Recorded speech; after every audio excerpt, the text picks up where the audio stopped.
All right, this video is about exponential models, and we're using real life situations and then getting data that's collected and then using our exponential models to predict future values. So if you can look at this equation right here, this is our exponential model that we talked about last time, the y times, or a y equals a times b to the x.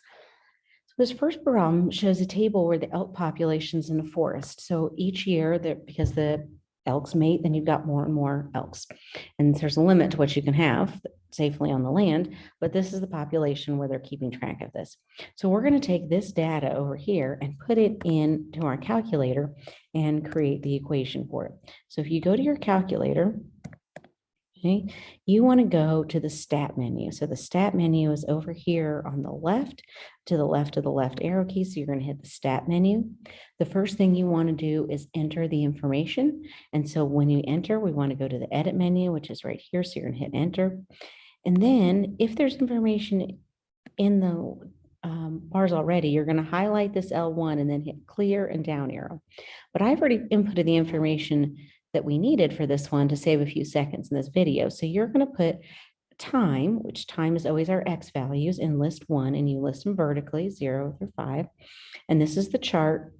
It's on here. I'm putting this chart into the table. And then for each one, I'm going to list the Y values.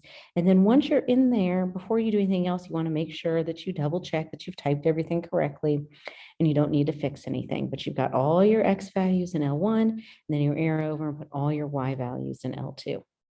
Once you have your values in there, and if you are doing this along with me and you're not cut up, pause the video, get it all in, and then go. Then you're going to go back to the stat menu. So you're going to hit stat, and then we need to calculate. So we need to go over to calculate. So we're going to arrow to the right and hit calculate. Now, first semester, we did quadratic regression, but now we are going to do exponential regression.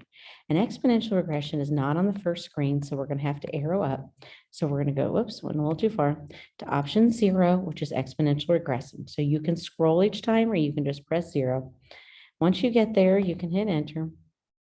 So this tells us that all the X's are in list 1, all the Y's are in list 2, which is exactly what we want.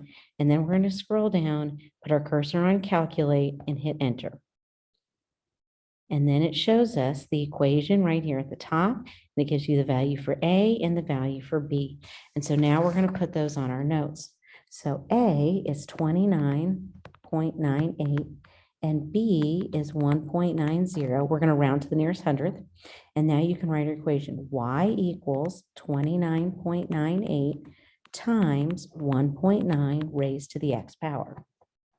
Now we have the equation. So our chart only goes to year 5, but we can predict a million years from now if we have our equation. So now it wants to predict year 9. Well, 9 is our year, which is always our X. So we're going to plug X into 9. So we're going to take 29.98 times 1.9 to the 9th power. So in our calculator, this helps just to clear that real quick. You're going to do 29.98 times 1.9 raised to the 9th power. Remember, we do this caret key to get our exponents, and then hit enter. And we can't have partial elk, so we have 9,674 elk after 9 years. Make sure you label your answers on word problem. Okay, now it says the land can't hold more than 20,000 elk.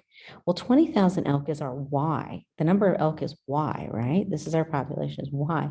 How many years until that's a problem? Well, years is X. At this point, you don't know how to solve if your variable is in the exponent. So instead of being able to just directly solve and get our answer, we're going to have to guess and check. So we're going to keep using this equation, and we know what 9 years is. 9 years is not enough, so we can try 10 years, 11 years, 12 years, 13 years. But that's kind of a pain to have to redo that equation all the time. So instead of retyping this, I can do a shortcut by hitting second and then enter, and it gives me my equation again, and I don't have to retype it. And then I can arrow to the right, and then I can change this 9 to a 10 and see what happens. Well, in 10 years, we're going to have 18,000 elk. So we still haven't hit our 20,000 elk max. So we've got some more time. So let's see what happens in year 11. So again, I don't retype this.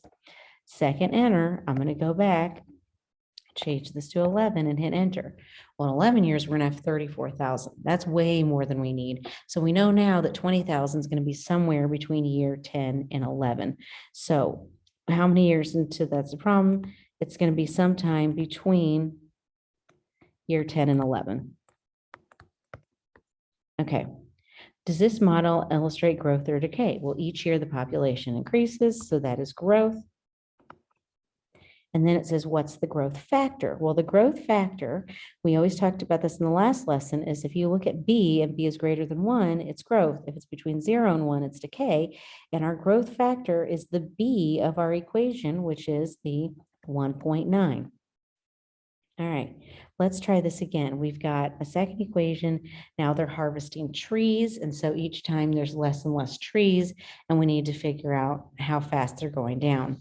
So we're going to put this in our calculator. So we're going to go back to our calculator. We're going to go to the stat menu.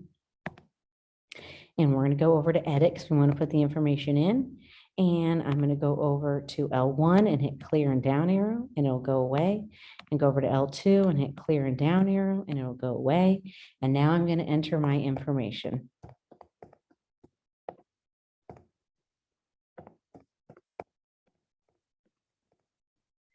Okay, now I need to enter the other numbers. Be careful as you're typing. You want to make sure you got like enough zeros on everything. After you get all your information in, it's always a good idea to go back and double check that you've typed everything correctly.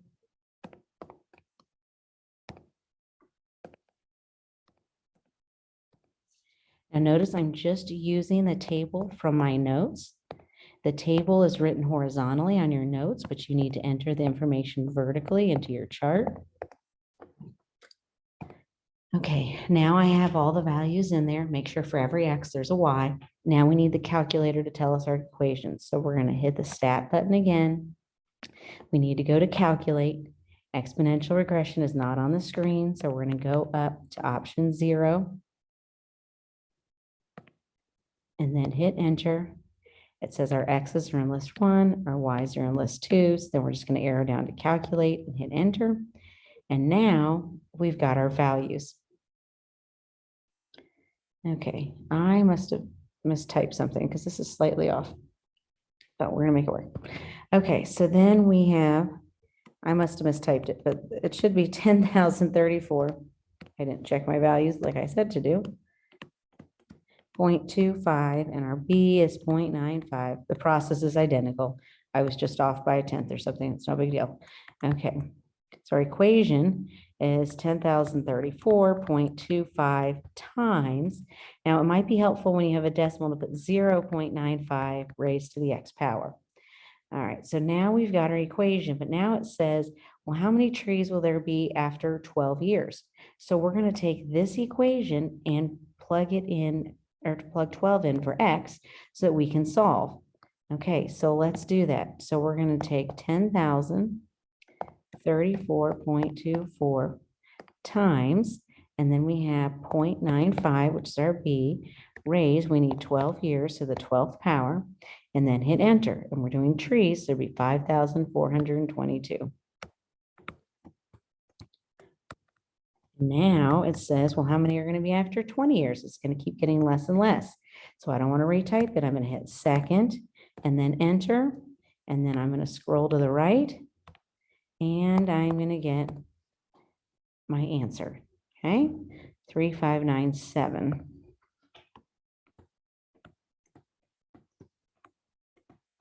Okay, does this model illustrate growth or decay? Well, they're losing trees each year, so that would be decay.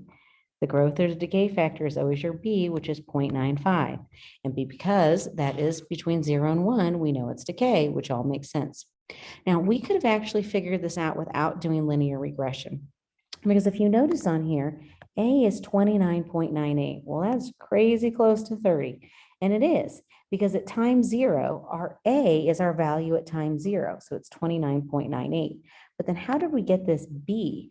Well, the way they do that is to be able to find the growth or decay factor each time the Y value is being multiplied by a factor. Okay, well, let's see what that factor is. The way we figure that is take the second value, 57, and divide it by the first one, 30, and we're going to get 1.9. And that is what matches this one over here.